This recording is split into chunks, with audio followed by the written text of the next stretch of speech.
अस्सलाम वालेकुम नाज़रीन, साइट में भली कार आऊँ ऐं मां सां गॾु नाज़िया मीर। नाज़रीन, मुख़्तलिफ़ सवाल आहिनि जेके अॼु असीं डिस्कस कंदासीं, पंहिंजे पैनलिस्ट आॾो बि रखंदासीं। सवाल इहो आहे त मुल्क जो जेको आवाम आहे उहो महांगाईअ खां, बिजलीअ जे ॻरनि बिलनि खां तंग आहे, जेके ॾुखियायूं आहिनि, जेको अज़ाब आहे उहो भोॻे पियो।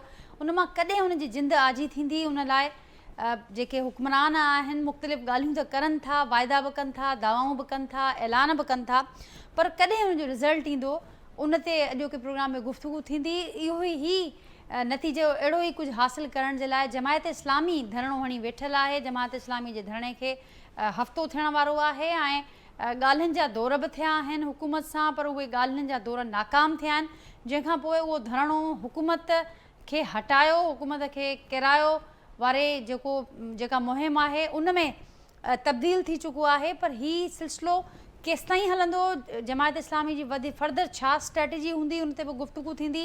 PTI जी इस्टेब्लिशमेंट सां ॻाल्हियुनि जी जेका ख़्वाहिश आहे उनजो को नतीजो निकिरंदो हिन वक़्त ताईं, जेका सूरत हाल आहे उन में छा रिस्पॉन्स उन्हनि खे मिले पियो, छा का अॻभराई हिन मामले ते थींदे नज़र अची सघे थी।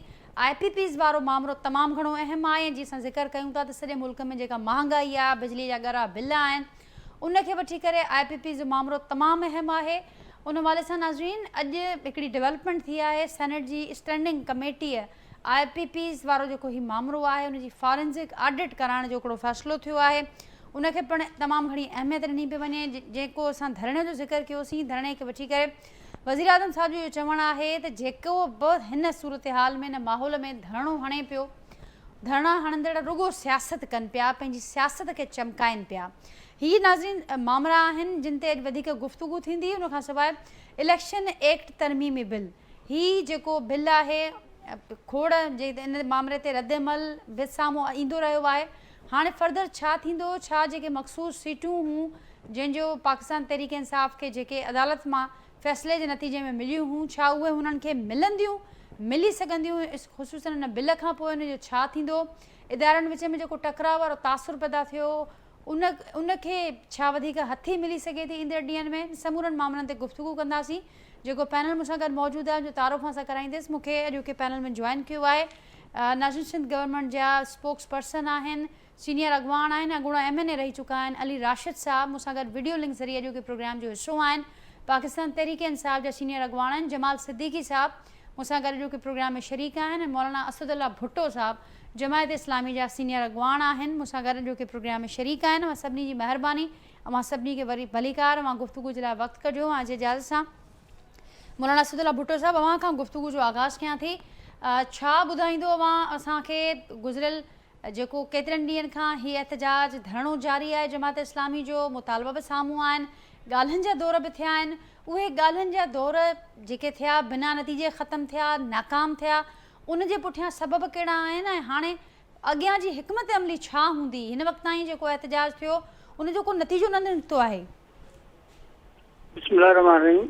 ॻाल्हि इहा आहे त असां जमात इस्लामी हिकिड़ी जमहूरी जमात आहे जेका जमहूरी जिदोजहद में यकीन रखती आहे ऐं पाकिस्तान में जनरली जमहूरी जिदोजहद हलंदी रहंदी आहे। इन करे ॻाल्हि इहा आहे त हिन वक़्तु जेकी असांजा मुतालबात आहिनि, इन्हनि मुतालबात जी त आवाम में वॾी पज़ीराई बि आहे, हिमायत बि आहे, आवाम जा मुतालबात बि आहिनि ऐं आवाम इन मुतालबात जे लाइ जमात इस्लामी जी हिमायत बि करे थो। इन करे ॻाल्हि इहा आहे त इहे मुतालबात जेके आहिनि इहे तमामु ज़रूरी आहिनि, छाकाणि त पाकिस्तान जे ग़रीब आवाम जेको आहे उनजे लाइ इन खां सवाइ ॿियो को रस्तो कोन्हे। त इन सूरताल में जमात इस्लामी जेका कोशिशि करे रही आहे उहा इहा आहे त हिन वक़्तु मुल्क में असां जेको अवामी जिदोजहद आहे इनखे कहिड़े नमूने सां कामयाबु कयूं। त हाणे हिन कामयाबु करण जे लाइ असां अवामी जिदोजहद जेका आहे उनखे पुरअमन तरीक़े सां हलायूं था पिया ऐं पुरअमन तरीक़े सां हिनखे कामयाबु करणु चाहियूं था। त इन सूरताल में असां कोशिशि करे रहिया आहियूं त जेका मसाइल आहिनि उन मसाइल खे जमहूरी अंदाज़ में ॾिठो वञे ऐं जमहूरी अंदाज़ में उनखे हल कयो वञे। हिन वक़्तु हुकूमत जेका आहे उहा अखियूं ॻोठी वेठी आहे पर मौलाना साहब अवां जी ॻाल्हि खे इंटरप्ट कयां थी, पर नतीजो न पियो निकिरे त छा का हिकमत अमली तब्दील करण ते गौर थिए पियो, या जेको PTI ऐलान कयो आहे त ऑपोज़िशन जो ग्रैंड अलायंस हू जोड़ण वञनि पिया। PTI उन खां अॻु जमायत इस्लामी जे धरणे ऐं एहतजाज जी हिमायत बि करी चुकी आहे, त छा अवां सम्झो पिया त हीउ वधीक असराइतो ही जेका अवां जी तहरीक आहे उन वक़्तु थींदी जॾहिं हिन में ॿियूं ऑपोज़िशन जूं पार्टियूं बि हुन में पंहिंजो आवाज़ु मिलाईंदियूं, अवां सां गॾु अची बीहंदियूं, या जमायत इस्लामी पंहिंजे सिर जेको ही एहतजाज शुरू कयो आहे उनखे का हिकमत अमली का तब्दील नज़र ईंदी असांखे ईंदड़ ॾींहंनि में? असल में इतिहाद जेके आहिनि उन्हनि जा असांखे ॾाढा तलख़ तजुर्बात आहिनि ऐं इतिहाद करण महिल त माण्हू हिकिड़ा वाइदा कनि था, लेकिन इतिहाद में कम अचण खां पोइ, कमु शुरू थियण खां पोइ उन्हनि जी जेका उहा सोच आहे या उन्हनि जी जेको उहा रफ़्तार आहे उहा बदिली थी वञे पई। इन करे ॻाल्हि इहा आहे त असां हिन भेरे फ़ैसिलो कयो आहे त जेको कंदासीं उहो असां पाण कंदासीं, तव्हांजे बलबूते ते कंदासीं। इन करे त अवाम खे असां चाहियूं था त कुझु मिले ऐं इन जे लाइ असांजी जिदोजहद जेका आहे उहा जारी आहे ऐं अलाह साईं जी महिरबानी सां अवामी साईं बि हासिलु आहे। इन करे इनशाअल्लाह अलाह चयो त पाकिस्तान में हिकिड़ी तब्दीली ईंदी।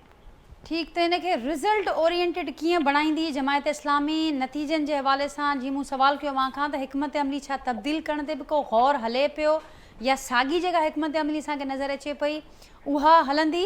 अॼु वज़ीर आज़म साहिब जो हिकु बयानु साम्हूं आयो आहे, उहे चवनि था त रुगो जेके धरणनि जी धरणा कनि पिया बिजलीअ वारे मामले ते, उहे रुगो सियासत कनि पिया, रुगो पंहिंजी सियासत खे चमकाइनि पिया।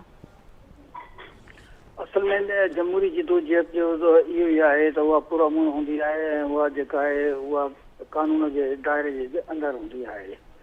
इन करे असां त पुरअमन जिदोजहद जा क़ाइल आहियूं, अॻे बि हमेशह कई आहे ऐं उनखे कामयाबी बि मिली आहे, छाकाणि त उनखे अवामी ताईद हूंदी आहे ऐं अवाम जी ताईद जेका आहे उहा सभ खां वॾी शइ आहे।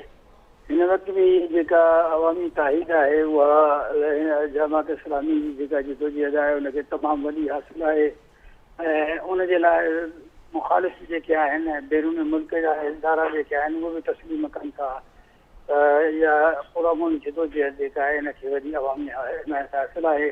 असांखे उमेदु आहे त इनशाअल्लाह हिन में कामयाबी थींदी। ठीकु, इन ई ॻाल्हि खे अॻियां वधाईंदासीं। मूंसां गॾु मौजूदु आहिनि अली राशिद साहब बि आहिनि, जमाल सिद्दीकी साहब बि आहिनि।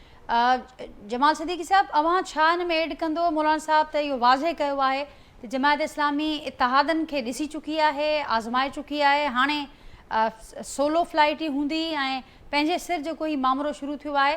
अवां ॾिसो पिया के जेके मक़सद पूरा थींदे हिन जा, के नतीजा निकिरंदे हिन जा? PTI हिमायत त करे पई हिन जी। बिस्मिल्लाह रहमान रहीम। शुक्रिया नाजिया। भुट्टो साहब जी जेकी ॻाल्हि आहे, अगरि भुट्टो साहब चाहे थो त हू अकेलो हिन स्ट्रगल खे पूरो हलाइणु चाहे थो त असांखे को एतिराज़ कोन्हे, पर असां पहिरें ॾींहं खां ई जमात इस्लामी जी हिन एहतजाज जी हिमायत बि कई आहे, हिन जी सपोर्ट बि कई आहे, छाकाणि त हीअ बेसिक बुनियादी अवामी इशू आहे ऐं हिन महिल पाकिस्तान जी 22-24 करोड़ अवाम इन क्राइसिस खे फेस थी करे, बशमूल तव्हां ऐं मां बि इन साॻी सिचुएशन में आहियूं। असां पूरी हिमायत बि कयूं था हिन ॻाल्हि जी, पर मुंहिंजो सिर्फ़ु भुट्टो साहब जो जॾहिं चयो आहे त हिननि खे सोलो फ्लाइट करणी आहे, त मुंहिंजो सिर्फ़ु पॉइंट ऑफ व्यू एतिरो आहे त जंहिं इशूज़ ते जमात इस्लामी इहो एहतजाज ऐं धरने जी कॉल ॾिनी आहे त हिननि जो इशूज़ IPP जो बिल्कुलु जाइज़ इशू आहे। हिन IPP खे बि कंहिं पासे विहारणु ज़रूरी आहे। इशू खे बिजली जे बिलनि जी रेज़ बिल जो थियनि पिया उनजो इशू आहे, बिजली जे यूनिटनि जो इशू आहे, माण्हुनि जी पघारनि खां वधीक बिल थो अचे। अगरि जमात इस्लामी इन 3-4 पॉइंट्स खे साउट आउट करे हुनजो हल कढी पोइ थिए त पोइ असां जमात इस्लामी खे पूरी एप्रिसिएशन बि ॾींदासीं ऐं असां सम्झंदासीं कि जमात इस्लामी वाकई हिन इशू खे अवामी इशू सम्झे हिनखे हाईलाइट कयो आहे, हिनखे धरनो ॾिनो आहे। पर अगरि जीअं सिंध असेंबली जे साम्हूं गवर्नर हाउस जे साम्हूं जेका माज़ी में जमात इस्लामी जा या हाफ़िज़ साहब जा जेका धरना हुया उहो बि जंहिं इशूज़ ते हुया, पर उहो धरना उन इशूज़ जे सॉल्यूशन जे बग़ैर ई ख़तम थी विया। अगरि इहो इस्लामाबाद वारो धरनो बि इन IPP खे सॉर्ट आउट करण जे सॉल्यूशन जे बग़ैर, बिजली जे इज़ाफ़े में कमी पेशी जे बग़ैर, हिन जी कंहिं मंतक़ी अंजाम जे अंजाम ते पहुचण जे बग़ैर अगरि धरनो ख़तम थी वियो पोइ इंतिहाई माज़रत सां चवणो पवंदो त पोइ इहे अवामी इशू कोन हो, पोइ इहो हिकिड़ो सियासी इशू हो कि असांखे हिकिड़ी सियासी एक्टिविटी करणी हुई त सभु जमातूं पंहिंजो पंहिंजे हिसे जो कमु करनि थियूं। हिकिड़ी वाहिद अपोजिशन में वेठी आहे PTI ऐं जमात इस्लामी सम्झे थी त हुनखे बि अपोजिशन में वेही थोरी पॉलिटिकल हाइप खणण जी ज़रूरत हुई। या हाफ़िज़ नईम साहब पार्टी जो नओं सरबराह थियो आहे त हुनखे पंहिंजी सरबराही में को थोरी हाइप खपे थी, त इन करे इहो पॉलिटिकली इवेंट कयो हो, 66 ॾींहंनि खां पोइ ख़तमु करे छॾियो ऐं बिजली जा इशूज़ उते जा उते ई हुया। त पोइ इहो ॾाढो अफ़सोसनाक थींदो, छाकाणि त हिन महिल PTI खे त हिन मुल्क में एहतजाज करण जी इजाज़त ई कोन्हे। PTI त उहो वाहिद जमात आहे जेका 22 साल ग्राउंड स्ट्रगल कई आहे इमरान ख़ान साहब ऐं 22 साल असां इशूज़ ते ॻाल्हायो आहे, 22 साल हिकिड़ो सोलो अपोजिशन कई आहे। ईअं न आहे त जीअं नून लीग जी गवर्नमेंट में पीपल्स पार्टी अपोजिशन कंदी हुई ऐं पीपल्स पार्टी जी गवर्नमेंट में नून लीग कंदी हुई, त असांजी अपोजिशन में ॾाढी इंडिविजुअल रही आहे माज़ी में ऐं असांखे अपोजिशन करणु अचे थो। असांखे पर जमाल साहब हफ़्तो गुज़रण बावजूदि जीअं मां ॻाल्हि कई त जेकॾहिं को नतीजो न निकितो हुनजो त ही पॉलिटिकल एक्टिविटी पॉलिटिकल इवेंट खां सवाइ वधीक हिन जी का अहमियत न हूंदी, त हिन जो असरु जेके ॿियूं ऑपोजिशन जूं एक्टिविटीज़ आहिनि जंहिंमें ख़ुदि PTI ऐलान करे पई त असीं ग्रैंड अलायंस जोड़णु वञूं पिया, हिन मामलनि ते असांजो बि साॻियो मौक़िफ़ आहे, उन ते केतिरो उनजो असरु पवंदो ऐं अव्हां पोइ कीअं पंहिंजो ही अलायंस जोड़ण वारी जेका PTI जो जेको ही हिकमत अमली आहे या ऐलान आहे उन ते कहिड़े रीति अमल थी सघंदो? ॾिसो उन ग्रैंड अलायंस में यकीनन महमूद खान अचकज़ई साहब बि हूंदो, मौलाना फजलुर रहमान साहब जो भी पार्टी जो इशारो आहे त उहो बि इन ग्रैंड अलायंस में हूंदा। उहा अलायंस आहे जेको इन मौजूदा गवर्नमेंट जे ख़िलाफ़ अपोजिशन जो अलायंस आहे। अच्छा, पोइ अपोजिशन मुल्की इशूज़ खे 1 by 1 हाईलाइट बि कंदी आहे, त अॼु इन इशू ते ॻाल्हाए थी, सुभाणे हिन इशू खे हाईलाइट करे थी, पर इस्लामी जो जेको हीउ मौजूदा धरनो आहे हीउ स्पेसिफिकली बिजली ते आहे। त मां इहो उमीद थो रखां जमात इस्लामी सां कि हिनखे इहो पाकिस्तान जी अवाम जो अगरि जमात इस्लामी या हाफ़िज़ नईम साहब सम्झनि था त हाणे पाकिस्तान जी अवाम जो दिलि खटण जो को कमु करिणो आहे त शायदि उनखे हिन धरने में मुस्तक़िल वेहणो पवंदो ऐं हिन धरने खे मंतकी अंजाम ताईं पहुचाइणो पवंदो, बिजली जे रेटनि खे घटि कराइणो पवंदो, IPPs खे जेके खरबनि रुपया ॾिना विया आहिनि उन्हनि खे रिवर्स कराइणो पवंदो। इहे सभु मुश्किल स्ट्रगल आहे, पर मुझे दुआ है कि अल्लाह ताला हाफिज़ साहब के सॼो भार त अवां चयो पिया त अवां सभ खां वॾी पाकिस्तान तहरीक इंसाफ़ क्लेम कंदी आहे त सभ खां वधीक मैंडेट अवाम असांखे ॾिनो आहे, सभ खां वॾी असीं मुल्क अंदरि जेका मक़बूलियत जे हवाले सां जेका वॾी पार्टी आहे उहा PTI आहे, उहा PTI हिन में को हिसो कोन विझंदी, सॼो भार अवां जमात इस्लामी जे मथां रखियो आहे त हू या स्ट्रगल ॾुखी स्ट्रगल खे नतीजनि सां कामयाबु कनि। बात तो ये चवां त असांजी पार्टी छॾी पहिरें ई पीपल्स जमात इस्लामी जे इन धरने जी हिमायत करे चुकी आहे जी, पर हिमायत सां गॾु कुझु अमली कदम बि घुर्बल हुजनि था जमाल साहब। असां तो पाण मुंहिंजी त ज़ाती ख़्वाहिश आहे कि असांजी पार्टी खे इंडिविजुअल इन मुल्क में एहतजाज करण जी इजाज़त न मिली सघंदी आहे। असां त कोर्टनि खां वञी इजाज़त वठंदा आहियूं, पोइ असांखे प्रैक्टिकली इन मूवमेंट में शामिल थियणु खपे अवामी इशूज़ ते। मुंहिंजी ज़ाती राय त इहा ई आहे कि असांखे हिन एहतजाज में शामिल थी पंहिंजो एहतजाज बि करणु खपे, छाकाणि त इंडिविजुअल ते PTI खे इजाज़त मिलंदी कोन। ठीकु, पर PTI हाणे ऐवाननि अंदरि मौजूदु आहे ऐं उते ज़रूरु असांखे अहिड़ो को सिलसिलो नज़र अचणु घुरिजे जेका मां ॻाल्हि कयो पिया त असीं अवामी इशूज़ खां बिल्कुलु वाक़िफ़ आहियूं। अली राशिद साहब, आपकी तरफ आऊँगी, आपने जमात इस्लामी का मौक़िफ़ सुना, पाकिस्तान तहरीक इंसाफ का मौक़िफ़ सुना, किसी भी ऐसी सिचुएशन में जो इस वक्त हम देख रहे हैं मुल्क के अंदर जो हुकूमत का रिस्पांस होता है वो बड़ा इंपॉर्टेंट होता है। इस वक्त मैंने आज एक बयान भी कोट किया, वज़ीर आज़म साहब का ये कहना है कि जो भी बिजली के मामले पर जिनके भी जो धरने या एहतजाज हैं वो सियासत के सिवा कुछ नहीं, बिजली का एक मसला ये पूरे मुल्क के लिए एक बड़ा संजीदा, एक बड़ा संगीन मसला है। आप भी ख़ुद PTI, खुद पाकिस्तान पीपल्स पार्टी माजी में इन मामलात पर एहतजाज भी करती आई है, कैसे देखते हैं आप इस वक्त जो हुकूमत का रिस्पॉन्स है? पाकिस्तान पीपल्स पार्टी बड़ा अहम हिस्सा है इस हुकूमती इत्तेहाद का, क्या कहेंगे आप? पहले तो बहुत बहुत शुक्रिया आपका कि आपने मुझे यहाँ मदद किया कि मैं आऊँ और पीपल्स पार्टी का मौक़िफ़ दे सकूँ। देखें, IPPs और जितनी भी इंडिविजुअल पावर प्रोवाइडर्स हैं उनकी जो भी मामलात हैं ग्रे एरिया है, और उनको इन्वेस्टिगेट करना है। देखें, प्रोटेस्ट और ये सब चीजें तो जब बने जाए उस पर कोई कार्रवाई नहीं होती। हुकूमत भी काफी इस पे क्रैकडाउन कर रही है, फोरेंसिक ऑडिट की भी बात हुई है, बाकी सब चीजों में।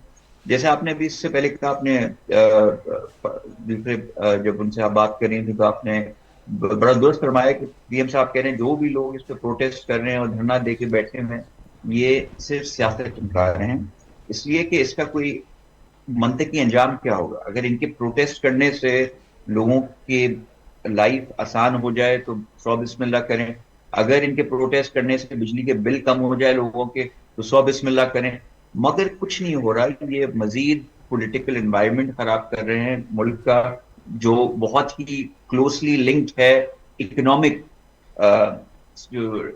सिचुएशन है पाकिस्तान की। जब मुल्क में अनरेस्ट होता है, पॉलिटिकल टर्मोइल होता है, तो फॉरेन इन्वेस्टर्स नहीं आते, बाकी सब चीजें, जो लोकल इन्वेस्टर होते हैं वो लेके अपना पैसा बाहर जाना शुरू हो जाते हैं, और जो इन्वेस्ट करना चाह रहे होते हैं वो भी अगर बहुत पॉजिटिव भी हो तो रोक लेते हैं कि उनको पता नहीं होता कहाँ जा रही है। फिर उसके ऊपर सोने पे सुहागा जमात इस्लामी के जो अमीर हैं वो अपना बयान देते हैं कि ये बिजली की जो मुहिम हमने यहाँ जो धरना दिया हुआ है, ये हुकूमत जाए मुहिम भी बन सकती है, हुकूमत हटाओ मुहिम भी बन सकती है। तो उसको सियासी रंग देना है, तो सियासत करना मुनासिब नहीं है। They should be part of the solution, not part of the problem. बिल्कुल एक चीज है, उसकी ऑडिट भी हो रहा है, और ये हर हुकूमत, किसी एक हुकूमत को आप जिम्मेवार नहीं ठहरा सकते। ये पीएमएलएन की हुकूमत में भी आईपीपीज आए हैं, ये पीटीआई की हुकूमत में भी आईपीपीज आए हैं, और दीगर जितनी भी पार्टीज हैं जिनकी फेडरल में हुकूमत रही है, आईपीपीज के प्रोग्राम उसमें आए हैं। अब वो किस टर्म्स पे आए हैं, उन्होंने अपने वादे पूरे किए नहीं किए, उनको ये किसी की इंटेंशन मैं नहीं जज कर रहा है यहाँ कि किसी हुकूमत ने, जाहिर सी बात है अगर ऑन बोर्ड उनको लिया तो इंटेंशन हो सकता है अच्छी हो, मगर क्या उनकी परफॉर्मेंस वैसी रही? नहीं, बिल्कुल परफॉर्मेंस वैसे नहीं रही। मगर अब let's be part of the solution. हल क्या है कि बैठें, उनसे रीस्केड्यूल करवाएं, उनको जितनी भी उनकी पेमेंट स्ट्रक्चर है उनको रिविजिट करें, हम रीस्ट्रक्चर करें, उनको बताएंगे भी ऐसे नहीं हो सकता, आप या तो बिजली प्रोवाइड करें या सस्ते में दें, एक्सेट्रा। बहुत बड़ा एक कॉम्प्लिकेटेड चीज है। हर बात पे बस निकल के रोडें ब्लॉक कर देना, जाम कर देना, धरना दे देना, ब्लॉक करके प्रोटेस्ट कर देना, टीवी पे आके तकरीरें करना, लोगों को मजीद एंजाइटी का शिकार करना कि इस मुल्क में क्या हो रहा है। वैसे एक सेंटिमेंट इन्वेस्टमेंट का इस मुल्क में कम हुआ है। कुछ अभी माजी में थोड़ी चीजें बेहतर हुई हैं, स्टॉक मार्केट बढ़ रही है, फॉरेन इन्वेस्टर्स सऊदी अरेबिया से लेके, कतर से लेके बाकी और दीगर ममालिक जो है वो इंटरेस्ट ले रहे हैं पाकिस्तान में कि कुछ प्रोजेक्ट जो है उनमें वो इन्वेस्ट करें। मगर इस किस्म की सिचुएशन रहेगी और मुल्क में ऐसे हालात रहेंगे कि हमारे खुद के लोग ही पोलिस के हाथी की तरह आगे बढ़ के, पीछे बढ़ के ये सब चीजें करेंगे, तो फिर जाहिर सी बात है ये won't be in the interest of the country. ये बिल्कुल सियासत चमकाना हुआ, कोई फायदा नहीं होगा एक आम आदमी को। ठीक, कोई फ़ायदा नहीं होगा। लेकिन अली राशिद साहब, आपने कहा कि क्योंकि मैंने भी जो आपसे सवाल किया, जब जिक्र किया था पाकिस्तान पीपल्स पार्टी भी इस किस्म के एहतजाज हों, इस किस्म के मामलात हों, उसमें बड़ी सर फहरिस्त रही है। ना सिर्फ पाकिस्तान पीपल्स पार्टी बल्कि दूसरी जो जमायतें हैं वो ख़ुद एहतजाज करती रही हैं, महंगाई मार्च, ट्रेन मार्च, ये सारी चीज़ें। तो फिर क्या, क्योंकि इस प्रैक्टिस को बिल्कुल आप कह रहे हैं कि इस प्रैक्टिस का कोई फ़ायदा नहीं होता, इस किस्म की जो प्रैक्टिस है वो सियासत चमकाने के सिवा कुछ नहीं हो सकती, तो ये तो एक बड़ी मज़ाक किस्म की स्टेटमेंट हो जाएगी कि अगर आप किसी के ऑपोजिशन में होते हुए अगर आप खुद एहतजाज करते हैं तो आप कहते हैं कि ये हमारा जमहूरी हक है, और अगर हुकूमत में रहकर कोई और एहतजाज करता है तो आप कह रहे हैं कि सियासत चमकाने के सिवा कुछ नहीं। देखिए, बात यह है, मसले के हल पे आप करें ना। हमने इशू पे की, आज़ादी मार्च की, हमने एक पॉइंट से लेकर दूसरे पॉइंट तक हम गए, एक दिन हमने डॉक्यूमेंट किया अपना प्रोटेस्ट और घर चले गए सर। कि आपका मकसद क्या है? आपका मकसद है कि ये आप हाईलाइट कर सकें ये चीज है गलत हो रही है। उस वक्त पेट्रोल की प्राइसेस पे हमने आज़ादी मार्च की पीपल्स पार्टी ने, ठीक है, वो कराची से लेकर इस्लामाबाद तक हम अपना पूरा कारवान लेके गए, और इस्लामाबाद पहुंचते ही एक दिन जो है हमने अपना प्रोटेस्ट रजिस्टर करवाया वहां, और उसके बाद सब घर चले गए। मतलब मामला खत्म, मगर प्रोटेस्ट रजिस्टर हो गया, जो तरीका होता है डेमोक्रेटिकली। मगर और एक इशू जिसपे हुकूमत के हाथ में सही करना, कि उन्होंने जो लेवी थी पेट्रोल की, उससे ज्यादा उन्होंने पेट्रोल की ग्लोबल जो मार्केट में, इंटरनेशनल मार्केट में पेट्रोल की प्राइसेस थी वो नीचे आई थी, हमारी यहाँ नीचे नहीं आई थी, ऊपर चली गई थी। तो एक वैलिड पॉइंट था और हुकूमत के हाथ में था कि समथिंग डूएबल। उस पर हमने प्रोटेस्ट किया और बड़े तरीके से डेमोक्रेटिकली अपना प्रोटेस्ट रजिस्टर करवाया और घर चले गए। अगर आप मुझसे कहें मैं सारी शराएं ब्लॉक कर दूंगी, हर मेन जो प्रोटेस्ट की जगह है हम प्रोटेस्ट करेंगे, जिस आवाम के लिए हम निकले हैं उनको रिलीफ दिलवाने के लिए उनकी जिंदगी हम अजीरन कर देंगे अपने एक्ट से, तो इट डजंट मेक सेंस। ठीक। तो मैं इस चीज के बिल्कुल खिलाफ नहीं हूं कि अपना जो डेमोक्रेटिक राइट है एहतजाज का बिल्कुल रजिस्टर कराएं, मगर तरीके से। और अगर रजिस्टर हो गया है, आप देख रहे हैं उस पर अगर आपसे या किसी से कोई आपसे हुकूमत भी बात करने को तैयार है, आपसे बात डायलॉग भी कर रही है, हुकूमत उस पर एक्शन भी ले रही है और डेली बेसिस पे उस पर ऑडिट एक्सेट्रा एक्सेट्रा काम भी हो रहा है। अगर नहीं हो रहा हो तो आपका प्रोटेस्ट बने भी, मगर अगर हमें लगे कि सब चीजें गवर्नमेंट भी रेडी है, they have identified the problem, सब मसले के हल की तरफ चीजें जा रही हैं and everybody is willing to work out, मगर एक पार्टी जो है वो बस बैठ गई है और दिखाना है उसको, बस रोज अपना बयानबाजी करनी है और मजीद इंतशार फैलाना है और पॉलिटिकल स्टेटमेंट देनी। तो यस, फिर मैं इस पर सवालिया निशान बनता है और इस पर मैं कहूँगा इस पर सियासत नहीं होनी चाहिए। बस आप आए, टेबल पे आए। तो आप सड़कों पे तो जब आते हैं ना, जब आपसे कोई बात करने को, टेबल टॉक करने को तैयार नहीं हो, हुकूमत आपसे बात करने को तैयार नहीं है, तो आप जाते हैं रोड पे। अगर आपको दावत दे रही है हुकूमत, आए बैठे, let's be part of the solution not part of the problem, मगर फिर भी आप रोड पे ही बैठे हुए हैं, तो फिर आपकी नीयत में कोई खराबी है जहाँ मुझे लगा। ठीक। मौलाना साहब, मुझे आवाज़ मथे पहुंचे पियो, अगर लाइन ते आयो था। मौलाना साहब लाइन ते मौजूद आयो। नाज़रीन, राब्तो करण जी कोशिश कयूं था मौलाना असदुल्ला भुट्टो साहब सां। जमाल साहब कुछ रिस्पॉन्ड कंदो न थे ऐं चवंदा त को वैलिड पॉइंट हुजणु तमामु घणो इम्पॉर्टेंट आहे। हिन वक़्तु जेका ही एक्सरसाइज़ आहे उहो यूज़लेस हूंदी जेकॾहिं ईअं ई मामला हलंदा रहिया। नाजिया, मेरे भाई जो राशिद साहब बैठे हैं आपके पास, ये आपके शायद, ये मैं समझ रहा था कि ये हुकूमत का हिस्सा है, तो ये यकीनन हाफिज नईम के सारे सवालों का जवाब लेकर आए होंगे। लेकिन हमारी सियासत की बदकिस्मती है कि हमारे टॉक शोज में किसी कोई मकसद हासिल नहीं होता कि अगर कोई बैठा तो उसको कम से कम अपने हिस्से का जवाब जरूर देना चाहिए। दुनिया में भी देना है और आखिरत में भी देना है, लेकिन अब फिलहाल दुनिया में तो दे दें। मैं हैरान हूँ अपने भाई की इस बात पर कि वो कहते हैं कि जी कि अगर एहतजाज करने से मसले हल होते हैं तो फिर आप कर लीजिए एहतजाज। तो मैं इनसे पूछना चाहता हूँ ना कि आप हुकूमत के अंदर बैठे हैं, ये मसला कैसे हल होगा? आप इस मसले का हल बता दें। ये बड़ा आसान है कह देना कि डजंट मेक सेंस, तो आप बता दीजिए सेंस क्या है। ये जो 22 करोड़ अवाम अपनी तनख्वाह से ज्यादा, जो अपने महीने की ग्रॉसरी से ज्यादा बिजली का बिल दे रहे हैं, उसका सेंस क्या है? फिर आप मुझे बता दें। इस मुल्क में सगा भाई अपने छोटे भाई को 35,000 रुपए के बिल के लिए फ्रस्ट्रेट होकर कत्ल कर देता है। कौम इस नहज पर पहुंच गई है। मां नाले में कूद के खुदकशी कर लेती है क्योंकि उनके घर में खाने को नहीं है, वो 3 महीने से बिजली के बढ़ते हुए बिल को भर रहे हैं। तो आपके पास कोई हल है? आप हल बता दें, आप बता देना कोई हल करिए, ये इसका हल है। आइए बैठिए, मुज़ाकरात कीजिए। मेरी गवर्नमेंट के पास ये फार्मूला है। आप इस गवर्नमेंट का हिस्सा हैं, आप हिस्ट्री में रिकॉर्ड पर हैं, आप जवाबदेह हैं, आपको जवाब देना पड़ेगा जिस हुकूमत को आप सपोर्ट करके चला रहे हैं या चलवा रहे हैं। ये बड़ा आसान है कह देना कि हमने तो एहतजाज किया था 7 रुपए के पेट्रोल पे और उसके बाद हम इस्लामाबाद पहुंचे थे, इमरान खान की गवर्नमेंट में पहुंचे थे ना, अभी आपने खुद एतराफ किया। तो मेरे भाई मुझे इतनी सी बात सिर्फ बता दें, तो उस वक्त आप निकले थे 7 रुपए के पेट्रोल पे, जिस वक्त पेट्रोल 176 रुपए का था। आज तो 270, 80, 60 रुपए का पेट्रोल है। अगर आप एक सियासी जमात हैं तो आपको हुकूमत में रहते हुए भी इसका एहतजाज करना चाहिए। अगर आप एक जमहूरी जमात हैं, अगर आप एक अवामी जमात हैं, तो अवाम के इस इशू पर आपको बात करनी चाहिए कि मेरी अवाम 260 रुपए का पेट्रोल क्यों ले रही है? हम तो 176 पे निकले थे मार्च करने के लिए। आपको जवाब देना पड़ेगा, बिलावल साहब से पूछना पड़ेगा कि वो 200 यूनिट कहाँ है जो अवाम को फ्री दे रहे थे। आप बात क्यों नहीं करते आप शहबाज शरीफ से कि 300 यूनिट मरियम के और 200 बिलावल साहब के, ये 500 यूनिट आप दोनों मिलकर क्यों नहीं दे सकते अवाम को? ये सॉल्यूशन है।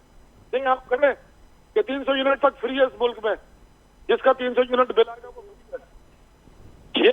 ये सहूलत होती है आप मुल्क में अगर किसी को देना चाहते तो। ये मसले का है, बताइए आप दे सकते हैं? क्योंकि आपके पास इख्तियार कोई नहीं है, आप दे नहीं सकते। बिलावल साहब को इंटरेस्ट कोई नहीं है, पीपल्स पार्टी को इंटरेस्ट कोई नहीं है, क्योंकि उनको अपनी इस नशिस्तों के एवज प्रेसिडेंट ऑफ पाकिस्तान की सीट चाहिए थी, वो आपको मिल गई है। अपना काम है बनता, भाड़ में जाए जनता। क्या फर्क पड़ता है आपको? सोल्यूशन दे मेरे भाई, ये कौम बहुत तकलीफ में है। ये आप बैठ के कहते जी हमारा जो इन्फ्लेशन है वो 13 से 11% पे आ गया। लोगों को इस परसेंटेज से कोई गर्ज नहीं है। लोगों को गर्ज है अपने हर महीने आने वाले बिजली के बिल से, हर महीने आने वाले गैस के बिल से, हर महीने की ग्रोसरी से, दूध से, अपने जरूरत जिंदगी से, घर से। वो तो बेचारा अपने घर को पूरा ही नहीं कर पा रहा है, आपका बिल कहां से भरेगा? ठीक ठीक जमात साहब, मौलाना असदुल्ला भुट्टो साहब असांखे ज्वाइन किया। अली राशिद साहब आप कुछ रिस्पॉन्ड करना चाहेंगे? और ये बहुत ही हसास और संगीन मामला है। ज़ाहिर है मुल्क का कोई भी ऐसा इस वक्त कोई शख्स नहीं होगा जो इस मसले की हसासियत से वाकिफ़ ना हो या उससे जुड़ा हुआ ना हो। कुछ कहना चाहेंगे आप इस पर? सोल्यूशन देना, पॉलिसी देना हुकूमत का काम है। जी जी अली राशिद साहब। जी अली राशिद साहब, मेरी आवाज़ आप तक पहुँच रही है? भाई जो बात करे था जी मुझे आ रही है, आपको आ रही है मेरी? जी जी बिल्कुल आ रही है। जी, पहली चीज तो जो मेरे भाई थोड़ी जज्बाती हो गए थे तो मैं कहना चाहूंगा कि मैंने यही बात की है कि let's be part of the solution and not part of the problem. ठीक है ना? जी धरने देने से और सड़क पे आके बैठने से मसले का हल नहीं।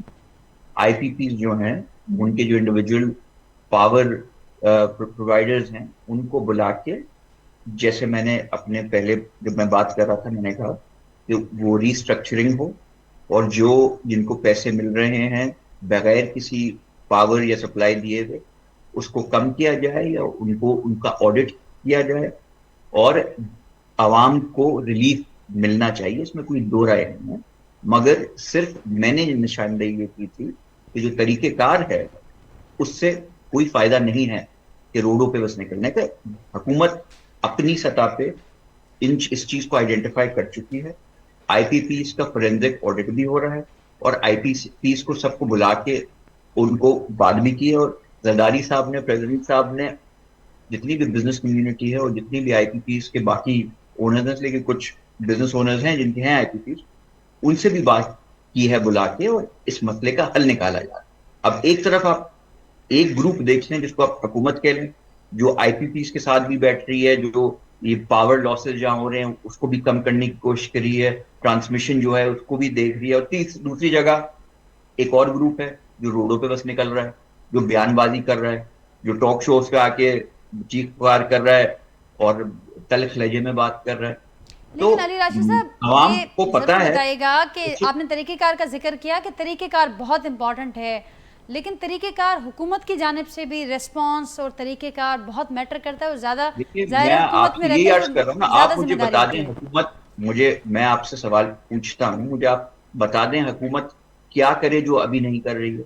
आईपीपीस को बुला के बात वो कर रही है, पावर प्रोवाइडर्स ये ट्रांसमिशन लॉसेज और ट्रांसमिशन को एक्सपेंशन और उसको बेहतर करने की कि बिजली सस्ते में फराहम हो सके और सब चीजों के जितने भी इकदाम हैं वो कर रही है। ठीक है, हुकूमत सारी चीजें कर रही है, यहाँ तक कि जो प्रोटेस्टर्स आए हुए हैं और धरना दे के बैठ गए हैं, सिट इन कर रहे हैं, उनसे उनको भी इंगेज कर रही है, उनसे डायलॉग भी कर रही है, उनको दावत भी दे रही है कि आओ बैठो भाई, ये आप सिट इन अपना कम करो, आपके जो भी डिमांड्स हैं we are on the same page, जो कन्विंसिंग द कन्विंस। हम तो ऑलरेडी राजी हैं, हम मानते हैं कि इसको बेहतर करने की जरूरत है, हम बिल्कुल मानते हैं।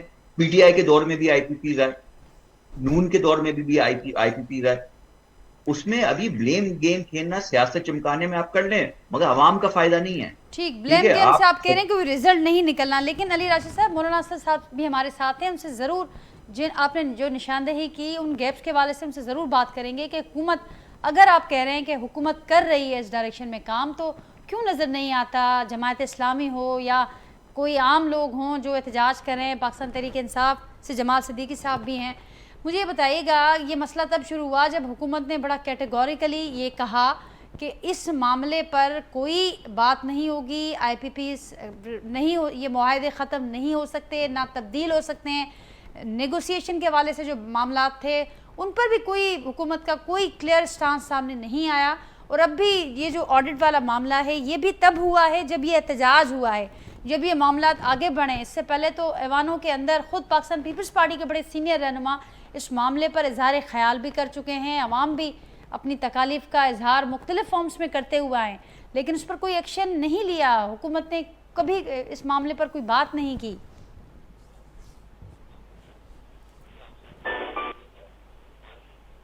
आपकी आवाज नहीं आ रही अली राशिद साहब, काइंडली माइक अनम्यूट कीजिएगा जी। हाँ, मैं कह रहा हूँ हुकूमत में, सिंध हुकूमत में नासिर शाह साहब ने, जो एनर्जी के मिनिस्टर, उन्होंने भी बयान दिए काफी। उन्होंने कहा बिल्कुल ये आईपीपीज के जो मुआहदे हुए हैं ये सही नहीं है, इनको रीविजिट करने की जरूरत है, इनको रीइवैल्यूएट करने की जरूरत है। तो मैं जो आपसे कह रहा हूँ कि इसमें कोई दो राय नहीं है कि इस चीजों को बेहतरी की तरफ लेके जाने की जरूरत है। मगर मैं फिर से, एक पॉलिटिकल पार्टी जो सिर्फ धरना, सिर्फ हारमोनी में काम नहीं करना चाह रही, मुल्क वैसे ही मुश्किल में है, आईएमएफ की तरफ हम जा रहे हैं, बाकी सब चीजें हो रही हैं, अनस्टेबिलिटी अभी अफोर्ड नहीं कर सकते हम। आप कर जाएं रोडों पे, जब आपसे कोई बात नहीं कर रहा हो, आप अभी किसी भी चैनल को उठा के देखें, आपको ब्रेकिंग न्यूज यही दिखेगी, आईपीपीज का हॉट टॉपिक चल रहा है। आपकी बात से मैं अग्री नहीं करता कि ये इनका सिट इन हुआ तो वो बात निकली। महंगी बिजली हुई, पॉलिटिकल पार्टीज विद इन जो हुकूमत के हैं, हमारी पार्टी ने भी इस पे एहतजाज किया हुकूमत से कि यार बिजली के बिल ज्यादा आ रहे हैं, आवाम को रिलीफ देना है, ठीक है। तो उसके बाद ये फिर हमने कहा कि कैसे जाए, फिर गई आईपीपीज। फिर आईपीपी से जब चीजें निकली कि काफी तो आईपीपीज ऐसी हैं जो ट्रांसमिशन की कैपेसिटी इतनी नहीं है जितना आईपीपीज से हमने कॉन्ट्रैक्ट किया हुआ है, उनको फिक्स हम प्राइस दे रहे हैं। मैंने इसको बड़ा गहरी तरह से इसको स्टडी किया हुआ है। तो हम जनरली भी, मैं कह रहा हूँ, ट्रांसमिशन की कैपेसिटी नहीं है, तो मुआहदे गलत हुए हैं। ये पीटीआई के दौर में भी हो, ये तो मैं उस पार्टी सेंट्रिक तो बात ही नहीं कर रहा। मैं अभी पाकिस्तान का शहरी होकर पाकिस्तान की बात कर रहा हूँ। देखिए, जो हुआ सो हुआ, मैं किसी पार्टी को कसूरवार, मैं कह रहा हूं अब आगे बढ़ें, मसले का हल ढूंढें और इस मसले को हल करें। तो अब सब सर जोड़ के, बिजनेस कम्युनिटी हमारे साथ बैठी हुई है, हुकूमत हमारे साथ बैठी हुई है, एनर्जी की जो स्पेशलिस्ट हैं वो हमारे साथ बैठे हुए हैं, आईपीपीज जिनसे ये मुआहदे हुए हैं वो हमारे साथ बैठे हुए हैं, सब सर जोड़ के बैठे हुए हैं कि इस मसले का हल निकाला जाए और आवाम को रिलीफ दिया जाए। ठीक, और इस मसले के साथ साथ एहतसाब की बातें भी हो रही हैं अली राशिद साहब, एहतसाब के मुतालबे भी हो रहे हैं कि मसले का हल तो निकलना चाहिए, लेकिन एहतसाब भी होना चाहिए। मुख्तलिफ अदवार में जो लोग इसमें इन्वॉल्व रहे किसी न किसी सूरत में। मौलाना साहब, मुझे आवाज़ हींअर पहुंचे पे आवाज़ आई? मौलाना साहब मूंखे ॿुधो पिया हुआ? हाँ हाँ जी मौलाना साहब, अली राशिद साहब के जो मौक़े वां ॿुधो, चवंदा जॾहिं एहतजाज तव्हां तॾहिं कयो जॾहिं हुकूमत इन खे सीरियस न वठे, जॾहिं हुकूमत इन मामले ते कमु न करे या हुकूमत तव्हां सां ॻाल्हाए कोन। इहे सभु शयूं थियनि पियूं, उन बावजूदि एहतजाज हिन मुल्क जी जेका ॾुखी सूरत हाल आहे, बहरानी सूरत हाल आहे, उन में कयो पिया, त हीअ मुल्क खे नुक़सानु पहुचायो पिया। इन सां आवाम जो को फ़ाइदो न थियणो आहे, हीअ पॉलिटिकल हाइप खां सवाइ कुझु कोन्हे। असल में हुकूमत हमेशा ये कंदी आहे त कोई भी उनकी मुखालफत न करे। हालांकि हुकूमत जा जे कम आहिनि उहे सभु सिर्फ़ु मफ़ाद परस्ती ते हूंदा आहिनि। मुफ़ाद कंहिंजो पंहिंजो हूंदो आहे, कंहिंजो जेको आहे बैरून मुल्क जे मुख़्तलिफ़ क़ुवतुनि जो हूंदो आहे। इन करे ॻाल्हि इहा आहे त हीअ जेका मामलात आहिनि, इन में आवाम जेको आहे उहो उन जा मसाइल ऐं उन जा जेके मफ़ादात आहिनि उहे तमामु हिन वक़्तु नाज़ुक सूरत हाल आहे। इन सूरत हाल में हाणे असां इहो सम्झूं था त जेकी पंहिंजो हिन वक़्तु सूरत हाल आहे, इन सूरत हाल में असांखे हिम्मत सां अॻिते वधिणो पवंदो ऐं उन सां गॾोगॾु हुकूमत जी जेके पॉलिसीज़ आहिनि सख़्तु मुखालफ़त करणी पवंदी। छाकाणि त हुकूमत जेका आहे उहा ॿ तरफ़ा हली रही आहे। जॾहिं हुनखे दबाव पवंदो आहे त उहो चवंदी आहे त असां आवाम सां गॾु आहियूं, ऐं वरी जॾहिं थोरो रिलैक्स थींदी आहे त उहा वरी ॿियनि मुल्क जेके क़ुवतूं आहिनि उन्हनि जे इशारनि ते कमु कंदा आहिनि। हाणे बि हिते जेके आईपीपी जो मसइलो आहे, उन आईपीपी जे मसइले में बि हिननि जे जेका आहे उहा ॿिटी पॉलिसी आहे। हालांकि ॿिटी पॉलिसी न हुजणु खपे, हिकु तरफ़ हुजणु खपे। त बाबा तव्हां जेको आहे आईपीपी जी हिमायत कयो था या आईपीपी जी मुखालफ़त कयो था। इन करे मां सम्झां थो त हिन वक़्तु जेकी पॉलिसी आहे उहा अवाम जी मुफ़ाद में न आहे न पाकिस्तान जी मुफ़ाद में आहे। असां पंहिंजी वाज़े ॻाल्हि कई आहे ऐं असां मर्कज़ में बि कई आहे, उते बि असां विज़िट कयूं था ऐं उन खां अलावा पाकिस्तान जे ॿियनि सूबनि में बि कयूं था ऐं सिटी में बि कराची में ख़ासि तरह सां असां हिन मामले में वाज़े मौक़िफ़ रखियो आहे ऐं हिन वाज़े मुतालबात ऐं मौक़िफ़ सां गॾु अवाम जेको आहे उहो असां सां गॾु बीठो आहे। इन करे असां सम्झूं था त हुकूमत खे फौरी तौर ते इन मुतालबात खे मंज़ूर बि करणु खपे। हाणे बि जेके लियाकत साहिब सां गॾु जेके मुज़ाकरात थिया आहिनि त उन्हनि मुज़ाकरात में लियाकत साहिब जे जमात इस्लामी तरफ़ सां लियाकत साहिब हिननि खे सभु मुतालबात वाज़े तरह सां ॿुधाया बि, लेकिन हुननि पहिरीं त उनखे हा कई ऐं पहिरीं जेके आसरा ॾींदा रहिया त असां हा हीअं था कयूं हीअं था कयूं, उनखां पोइ हुननि जेको आहे जवाबु ॾेई छॾियो। त इहा जेका हुकूमत जी पॉलिसी आहे इहा हमेशह ईअं ई रहंदी आहे त जॾहिं हुकूमत जे मथां दबाव पवंदो आहे त उहो वरी मुज़ाकरात जो रस्तो इख्तियार कंदा आहिनि ऐं वरी जॾहिं पंहिंजे मफ़ादात जे नुक़सान ॾिसंदा आहिनि त उन वक़्तु वरी पोइ मुज़ाकरात खे सबोटेज कंदा आहिनि। पोइ इन करे असां सम्झूं था त हिन हुकूमत जेका आहे मुज़ाकरात जेका लियाकत साहिब जे टीम सां थी रही हुई उन्हनि जो मौक़ो सुठो मौक़ो हुयो, हिकिड़ो क़ौमी मौक़िफ़ ठहे आहे, उहो क़ौमी जेको आहे आर्मी मुताबिक़ फ़ैसिलो थिया उहो वधीक बहितर थिया। लेकिन हुकूमत जेका आहे उहो नथी चाहे, हुकूमत चाहे थी त जेके बेरूनी क़ुवतूं आहिनि उनजी ख़ुशामद करे ऐं पंहिंजी मफ़ादात हासिल करे। इन करे जमात इस्लामी जेका आहे वाज़े तरह सां अवाम जे मुतालबात खे खणी बीठी आहे ऐं असां हुन लाइ जदोजहद करे रहिया आहियूं। इंशाअल्लाह कामयाबी अल्लाह ताला ॾींदी। ठीकु, पर हिते रुगो मौलाना साहब हुकूमत जी ॻाल्हि कोन्हे, मूंसां गॾु जमाल सिद्दीकी साहिब आहिनि, पाकिस्तान तहरीक इंसाफ़ अपोजिशन मां आहे, ग्रैंड अलायंस पर जोड़णु वञे पियो। हू बि इहो सम्झनि था त जेकॾहिं जमात इस्लामी हीअ जेका साॻी जेका हुनजी हिकमत अमली आहे इन ते ई हलंदी रही ऐं हीअ एहतजाज जेकॾहिं को नतीजो न ॾेई सघियो ऐं उनखां बिना कंहिं नतीजे जे ख़तमु थियो त हीअ पॉलिटिकल हाइप पॉलिटिकल इवेंट खां सवाइ हिन जी का हैसियत न हूंदी। असल में ॻाल्हि इहा आहे त असांखे हिन ॻाल्हि ते इहा जेको आहे इख़्तिलाफ़ चयो या असांखे हिन ॻाल्हि में शक आहे त हे जेको इतिहाद ठही रहियो आहे इहो इतिहाद जेको आहे उहो आया उन मुतालबात जे सिलसिले में केतिरी जदोजहद करे सघंदी, छाकाणि जदोजहद कंदी आहे जमात इस्लामी ऐं बाक़ी त सभु हुन जदोजहद जो फ़ाइदो वठंदा आहिनि।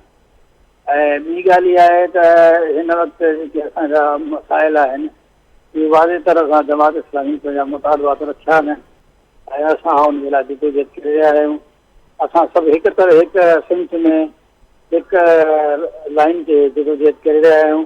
असां हिन जी मुखालफ़त त कोन था कयूं पिया ऐं असां चाहियूं था त असांजी जदोजहद बि जारी रहे, हे पंहिंजी जदोजहद कंदा रहनि। असांजो हदफ़ हिकिड़ो ई आहे ऐं रस्तो बि हिकिड़ो ई आहे। इन करे मां सम्झां थो त असांखे इन सिलसिले में इहो जेको नओं रस्तो असां अख़्तियार कयो आहे उन जे ज़रिए असांखे जदोजहद में अची वञणु। जमाल साहब छा अवां रिस्पॉन्ड कंदो ऐं गॾो गॾु इन ते बि ज़रूरु ॿुधाइजो त हाणे इमाननि अंदरि मौजूदु आहे पाकिस्तान तहरीक इंसाफ़ पर हीउ जेको मख़सूस सीटुनि वारो मामिलो आहे ख़ासि करे इलेक्शन एक्ट तरमीमी बिल अचण खां पोइ हाणे कीअं ॾिसो पिया हीउ मामिलो हाणे पाकिस्तान तहरीक इंसाफ़ छा कंदी हिन मामले ते, हुनजी हिकमत अमली छा हूंदी, सीटूं कीअं जेके हुकूमत सम्झे पई त पाकिस्तान तहरीक इंसाफ़ जो हुन ते को हक़ु कोन्हे ऐं हीउ जेको बिना घुरे उन्हनि खे ही रिलीफ या रिवॉर्ड ॾिनो वियो आहे, कीअं हासिल कंदी पंहिंजूं इहे सीटूं? नाज़िया, हिकु त मूंखे भुट्टो साहिब जी आवाज़ ई न आई आहे, हिन जो वॉल्यूम एॾो घटि हो कि मूंखे बिल्कुलु सम्झ में न आयो त भुट्टो साहिब छा ॻाल्हायो।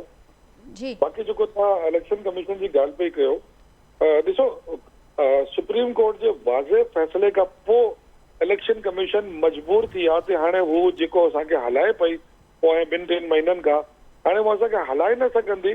हायर कोर्ट जॾहिं वाज़े फ़ैसिलो करे छॾंदी वञ पोइ इदारा मजबूर थी वेंदा आहिनि ऐं इहे हाणे मजबूरी में असांखे रिज़र्व सीट्स ॾियनि पिया। अच्छा, इन में बि हिकिड़ी चालाकी करनि पिया इहे इलेक्शन कमीशन जेको नून लीग जो कलाकार आहे, असां त हिनखे को ट्रस्ट कोन था कयूं, ही नून लीग जो इलेक्शन कमीशन आहे। त हाणे असांजो सिंध असेंबली में 9 MP आहिनि। अच्छा, वो 9 MP सुन्नी इतिहाद काउंसिल जे नाले ते असेंबली में वेठा हुया। अच्छा, हुन 9 मां 6 माण्हुनि खे हिननि PTI जो कयो आहे, नोटिफाई कयो आहे। 3 माण्हुनि खे PTI जो नोटिफाई न कयो आहे, जंहिंमें सिंध असेंबली जो पार्लियामानी लीडर बि मौजूदु आहे, उनखे PTI जो नोटिफाई न कयो आहे। छो न कयो आहे? अगरि असां वटि 9 सीटूं हुजनि हा त असांखे 2 लेडीज़ ऐं हिकिड़ो मिनोरिटी जो रिजर्व सीटूं मिलनि हा। अच्छा, हिननि टेक्निकली असांखे 6 माण्हुनि खे नोटिफाई कयो आहे त असांखे हिकिड़ी लेडीज़ सीट मिले ऐं मिनोरिटी जी सीट न मिले, यानी हिननि सीटनि में बि 2 सीटनि जो टेक्निकली असांखे लॉस ॾिनो आहे। इहा ई टेक्निकलिटी उहो ई नेशनल असेंबली में बि करनि पिया, त उहो कैलकुलेशन करे माण्हुनि खे PTI जो नोटिफाई करनि पिया था कि उन हिसाब सां PTI खे एतिरी रिजर्व सीटूं मिलनि त असांजी गवर्नमेंट जे वेझे न पहुची सघनि। त ॾिसो, जंहिं मुल्क में पाकिस्तान जो उहो इदारो जंहिंजी ज़िम्मेदारी आहे इलेक्शन कराइण ऐं इलेक्शन खां पोइ माण्हुनि खे उन्हनि जी नशिस्तनि ताईं मेरिट ते पहुचाइण, जॾहिं हू इदारो एॾो बाइस हूंदो ऐं हू इदारो ऑपरेट थींदो किथां ॿिए हंधा, त पोइ तव्हां छा सम्झंदो इन मुल्क में इंसाफ़ थींदो? छा PTI पंहिंजो एजिटेशन ख़तमु कंदी? जॾहिं असां पंहिंजी अखियुनि सां ॾिसूं पिया त दिन दहाड़े असांजी अखियुनि में मिर्चूं था विझनि इहे, त पोइ माण्हू पंहिंजो जमहूरी हक़ एहतिजाज बि न करे कि सिंध जे 9 सीटनि मां असांखे 3 रिजर्व सीटूं मिलनि हा, पर उन्हनि 6 नोटिफाई कयो आहिनि टेक्निकली, त असांखे हिकिड़ी मिले 2 रिजर्व सीट न मिलनि। त पोइ इहा धांधली अञा ताईं हले पई। 8 फरवरी खां पोइ 8 अगस्त अचण वारी आहे, पोइ बि हिन मुल्क में धांधली जो इहो कारोबार उरूज ते आहे। बदकिस्मती इहा ई त आहे हिन मुल्क जी। त उहा गवर्नमेंट जेको मुल्क में हलंदड़ महांगाई जो तूफ़ान आयो आहे, हिन महिल ग़रीब माण्हुनि जी रड़ियूं चीखूं निकिरी वियूं आहिनि, उनखे नथी ॾिसे। उनजो सॼो फोकस PTI खे डैमेज करणु, PTI खे कंट्रोल करणु, हिननि खे हिते रोकणो आहे, हिननि खे हिते रोकणो आहे, हिननि खे एहतिजाज सां रोकणो आहे, बसि सॼो फोकस हिन गवर्नमेंट जो हिते लॻल आहे। त बदकिस्मती इहा ई आहे, जॾहिं हुकूमत पंहिंजी हुकुमरानी ते फोकस न कंदी त हुन मुल्क जी 22 करोड़ अवाम जो इहो ई हाल थींदो जेको अॼु थियल आहे। हीअ बदकिस्मती आहे हिन मुल्क जी, ॿियो कुझु न आहे। मां त सिर्फ़ु मुंहिंजो भाउ जेको राशिद साहब जी ॻाल्हि कई आहे, ॾाढी सुठी राशिद साहब टेक्निकल ॾाढी पढ़ी लिखी ॻाल्हि कई आहे। मुंहिंजा भाउ, ही तव्हांजी इन टेक्निकल ॻाल्हियुनि सां हिन माण्हुनि जो पेट कोन भरंदो। ही माण्हू जेका बिजली जी तबाही, बिजली जे बम जे हेठि जेके माण्हू 22 करोड़ अची विया आहिनि, तव्हां छा था चाहियो त ही माण्हू सभु सड़कनि ते अचनि? हाणे जमाल साहब, पोइ ही जगह हाणे कानूनी जंगी उन ते ई फोकस रहंदो पाकिस्तान तहरीक इंसाफ जो उन मखसूस सीटुनि वारे मामले ते, छाकाणि त रिव्यू जे लाइ मुस्लिम लीग नून ऐं पाकिस्तान पीपल्स पार्टी ॿई अदालत में वियल आहिनि ऐं हिन मामले ते तफ़सीली फ़ैसिलो नाहे आयो, इन करे उनजो बि इंतज़ारु थिए पियो। त हाणे पाकिस्तान तहरीक इंसाफ हिन समूरी सूरतहाल में ऐं ख़ासि करे ही बिल अचण खां पोइ हाणे कानूनी रस्तो इख्तियार कंदी, ऐवान अंदरि पंहिंजी वेड़ जारी रखंदी, कहिड़े रीति ही मामलो अॻियां वधंदो, हिकमत अमली छा हूंदी PTI जी? असां ॿिन्ही फोरम ते पंहिंजो राइट यूज़ कंदासीं, असां कानूनी रस्तो बि इख्तियार कंदासीं, असां जमहूरी एहतिजाज जो रस्तो बि इख्तियार कंदासीं। छाकाणि त हिन हुकूमत सां अगरि तव्हांखे हर महाज़ ते असां हिन हुकूमत खे मुंहुं ॾींदासीं, हिन जी नाजाइज़ियुनि खे मुंहुं ॾींदासीं, हिननि जी ज़्यादतियुनि खे मुंहुं ॾींदासीं।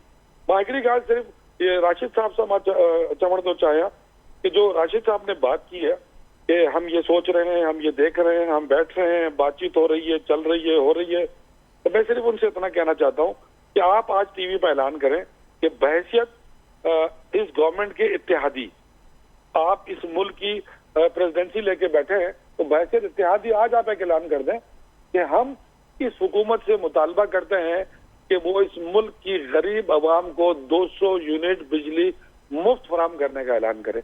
आज मैं अपने भाई से ख्वाहिश करता हूँ कि वो ये मुतालबा कर दे TV पे अपनी हुकूमत से। जमाल साहब, अली राशिद साहब सां राब्तो मुनक़िद थियो आहे, पर ज़रूर जेको ही ज़ाहिर आहे, जेको ही जेके ऐलान थियनि था उहे आवाम जी ते या ख्वाहिश हुजे थी त उन्हनि ऐलाननि ते, उन्हनि वाइदनि ते अमल थिए, पर अफ़सोस वारी सूरत हाल इहा हुजे थी त उहे जेका बि पार्टी ऐलान करे थी उहे रुगो मंशूर जे हद ताईं या इलेक्शन कैंपेन जी हद ताईं असांखे नज़र अचनि था, पर प्रैक्टिकली उन्हनि ते अमल थींदे नज़र कोन थो अचे। अवांजी वॾी महिरबानी, मां वक़्तु ॾिनो जो कि प्रोग्राम में गुफ़्तगू जे लाइ। मौलाना असदुल्ला भुट्टो साहब, अवांजी बि वॾी महिरबानी। नाज़रीन, अली राशिद साहब असां सां गॾु मौजूदु हुआ, उन्हनि जी बि महिरबानी। मां गुफ़्तगू गुफ़्तगू जेका थी आहे उन ते पंहिंजे फीडबैक खां बि असांखे आगाह कजो। ऐं ज़ाहिर आहे जेका ॻाल्हि ॿोल असीं हिते कंदा आहियूं उनजो मक़सदु इहो ई हुजे थो त जेको कुझु आवाम उमेदु रखे थो पंहिंजे ऐवान में वेठल जिन माण्हू खे चूंडे करे ऐवाननि में मोकिले थो न जेके उमेदूं हू रखे थो उनजो छा थिए थो, पार्टियूं छा थियूं सोचनि उन्हनि मसइलनि खे वठी करे, उन्हनि मामलनि खे वठी करे, ऐं ख़ासि करे हुकूमत जंहिंजो बुनियादी कमु आहे, ज़िम्मेवारी बि इहा आहे। उन हवाले सां पंहिंजी गुफ़्तगू जेका थी आहे उन हवाले सां पंहिंजी राय जे हवाले सां असांखे ज़रूरु आगाह कजो। वरी मां सां जल्द मुलाक़ात थींदी, तेसिताईं ॾींदा इजाज़त। अल्लाह हाफ़िज़।